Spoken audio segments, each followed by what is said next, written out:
Cray La Hoya is about to enter a period of devastating wars, global domination, and government secession.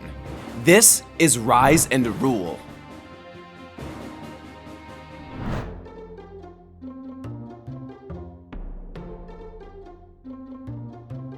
The aftermath of the Tribe War had left the world in a strange state.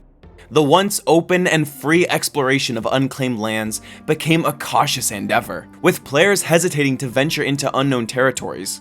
Nations gripped by the fear of potential conflicts became increasingly vigilant and defensive when foreign players visited their territories.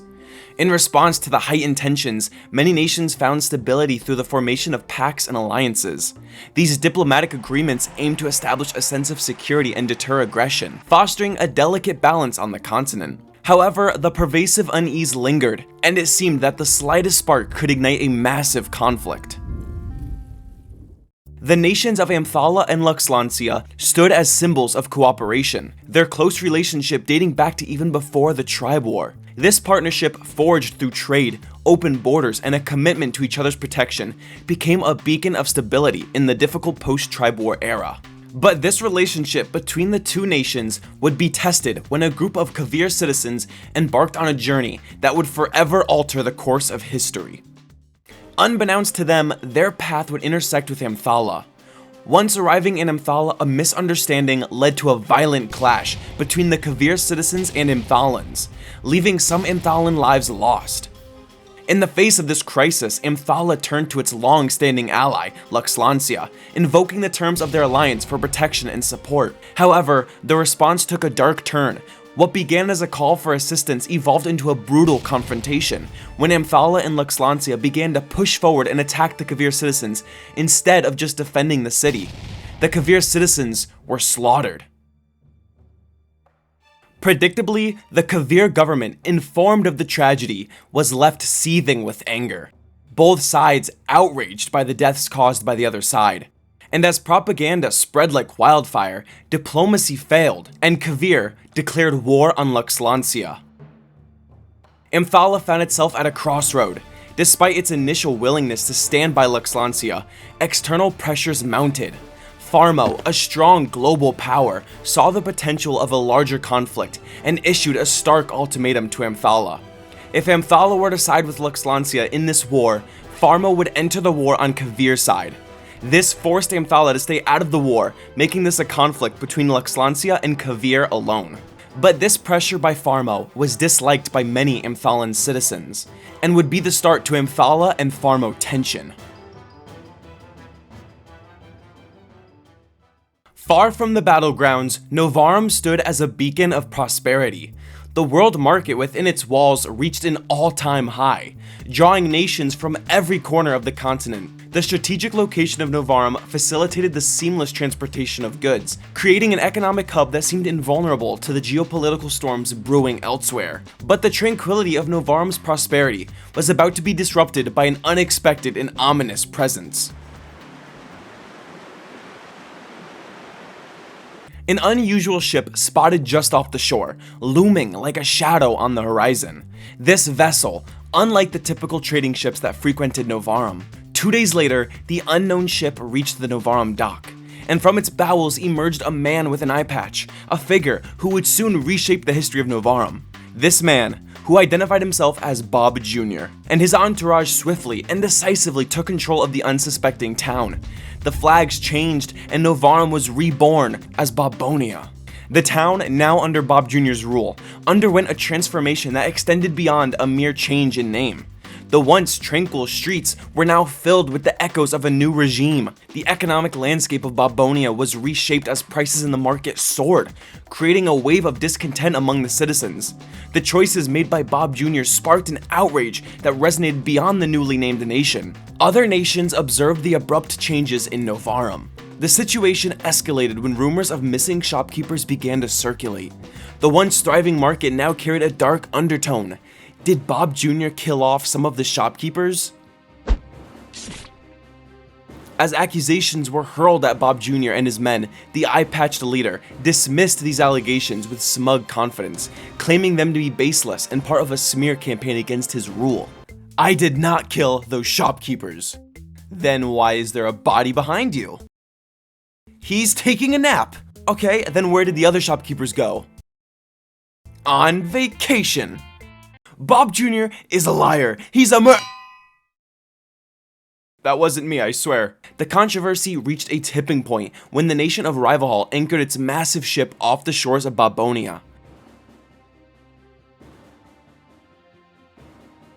Bob Jr. would use this as an opportunity for propaganda, asserting that the intimidating presence of Rivalhall's ship had scared off the missing shopkeepers. But the other nations saw through the manipulation, and threats and insults were directed at Bob Jr. and his newfound nation. Amidst the mounting pressure, Bob Jr. declared war on Palthia, signaling the beginning of his global conquest under the guise of eliminating tyrannical leaders. The continent now stood on the precipice of conflict, with Babonia at the center of a storm fueled by deception, accusations, and a pursuit of power. With Babonia and Palthia getting ready for war, back in the middle of the continent, Luxlancia and Kavir charged at each other. The two nations would meet at a midpoint, in a small field surrounded by mountains. Luxlancia arrived on horseback and were able to quickly take control of this battle.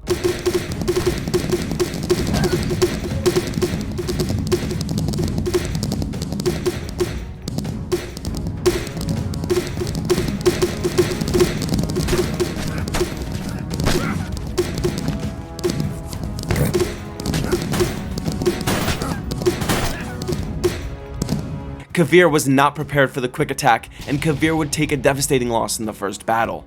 The outlook for Kavir winning this war was unlikely, but Kavir would not back down. As Luxlancia pushed forward, the next battle would start after Luxlancia pushed into Kavir land.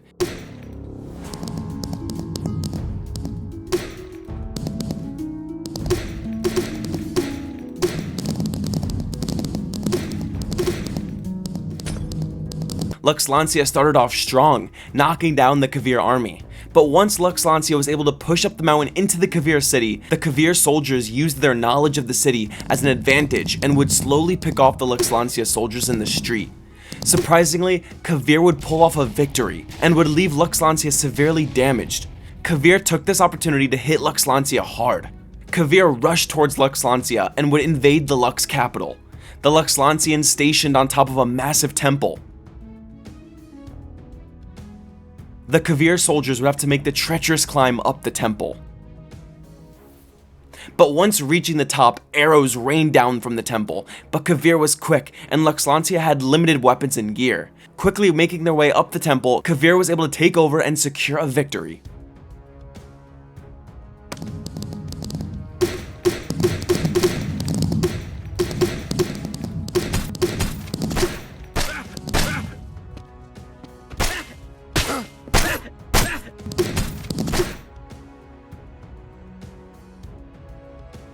In a surprising defeat, Luxlancia had lost the war, Kavir demanding reparations from Luxlancia, and for Athala, seeing their close ally get defeated was a hard sight to see.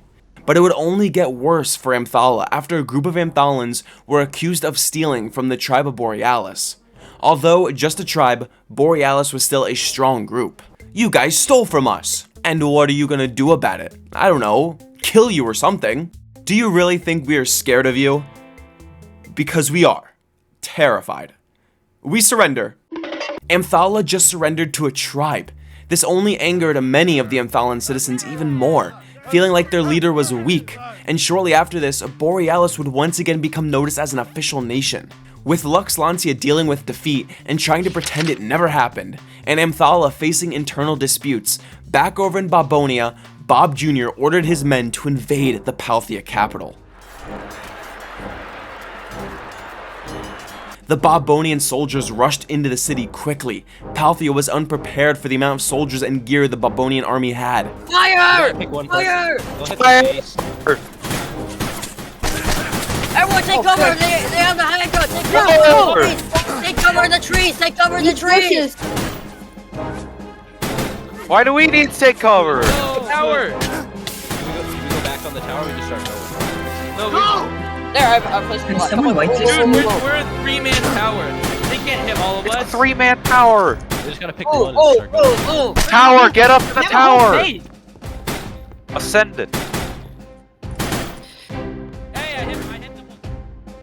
The invasion was so quick, there was no time for other nations to get involved, and within a few minutes, Palthia fell and would become occupied by Bob Jr.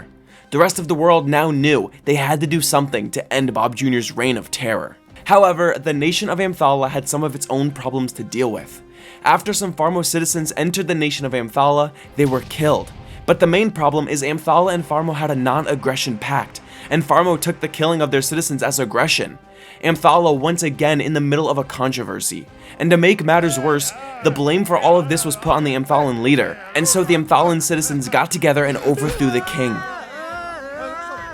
A new leader would be implemented, and this leader looked to end the impending war with Farmo.